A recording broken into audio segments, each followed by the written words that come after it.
एक बार एक राजा को बहुत ही सुंदर तोहफा प्राप्त हुआ। उस तोहफे में दो बहुत ही सुंदर पक्षी थे, जिनकी एक बहुत बड़ी खासियत थी कि वे आकाश में बहुत ही ऊंची उड़ान भर सकते थे। तब राजा ने सोचा क्यों ना इन सुंदर गिफ्ट को, दोनों पक्षियों को एक ट्रेनिंग दी जाए। और उसने अपने मंत्री को बुलाया और अपने मंत्री से कहा कि इन दोनों पक्षी को ले जाओ और अगले कुछ महीनों इनको इतनी अच्छी ट्रेनिंग दो कि ये आकाश में अपनी योग्यता के अनुसार बहुत ऊंची उड़ान भर सकें। तब मंत्री राजा के कहे अनुसार उन दोनों पक्षी को ट्रेनिंग देने चला गया। जब 3 महीने बाद राजा ने देखा तो उनमें से एक पक्षी तो बहुत ही ऊंची उड़ान भर रहा था और बहुत ही सुंदर तरीके से ऊंची उड़ान को, आकाश में ऊंची ऊंचाइयों को छू रहा था। लेकिन राजा ने तभी साथ में देखा कि जो दूसरा पक्षी था वो एक पेड़ की शाखा पर बैठा हुआ था और ऊंची उड़ान भरने में असमर्थ था। तब राजा ने मंत्री को बुलाया और मंत्री से बहुत ही प्यार से पूछा कि जब दोनों पक्षी को तुमने ट्रेनिंग दी तो ऐसा क्यों हो रहा है कि एक पक्षी बहुत ऊंची उड़ान भर रहा है और दूसरा एक शाखा पर बैठा है और ऊंची उड़ान नहीं भर पा रहा है। तो मंत्री ने कहा, पता नहीं क्यों ये अपनी शाखा को छोड़कर उड़ना चाहता ही नहीं है।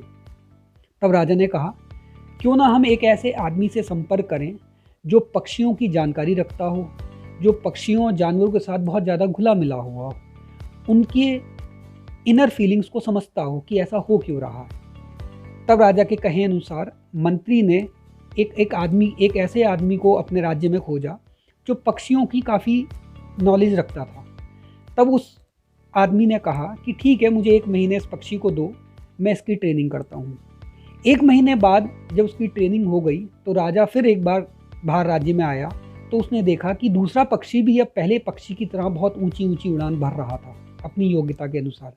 तब राजा ने उस आदमी को बुला के बड़ी ही कृतज्ञता से उससे पूछा कि ऐसे तुमने इसे क्या ट्रेनिंग दी या क्या दिक्कत थी जो ये पहले इतनी ऊंची उड़ान नहीं भर पा रहा था। तो उस आदमी ने बड़ी सौम्यता से कहा, मैंने कुछ नहीं किया राजा, जिस शाखा पर ये बैठा हुआ था उस शाखा को ही मैंने काट डाला। जब ये पक्षी के पास वो शाखा बची ही नहीं तो उसके पास कोई दूसरा चारा नहीं था ऊंची उड़ान भरने का। यही एक बहुत समझने वाली बात है। हम कभी कभी जहाँ कार्यरत होते हैं हम अपनी डिस्कवरी को छोड़ देते हैं। समाज में 99% लोग ऐसे होते हैं जो अनडिस्कवर्ड हैं, अपने आप को खोज ही नहीं पाते हैं, अपने आप को, अपनी डिस्कवरी को रोक देते हैं। वो एक कंफर्ट जोन में आके अपनी प्रगति को रोक लेते हैं, अपनी प्रोग्रेस को रोक लेते हैं।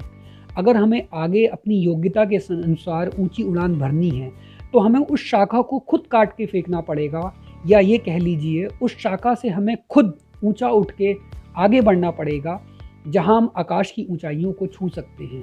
और हमें अपनी डिस्कवरी, हमें इनर सोल को खुद डिस्कवर करना पड़ेगा कि हम इस लायक हैं, क्योंकि भगवान ने हर किसी को कैपेबल बनाया है ऊंची उड़ानों को भरने के लिए। ये बहुत ही एक छोटी सी कहानी है जिसके तहत हम समझ सकते हैं कि अगर हमें आगे बढ़ना है तो हमें अपने कंफर्ट जोन से बाहर निकलना पड़ेगा, हमें प्रोग्रेस करनी पड़ेगी।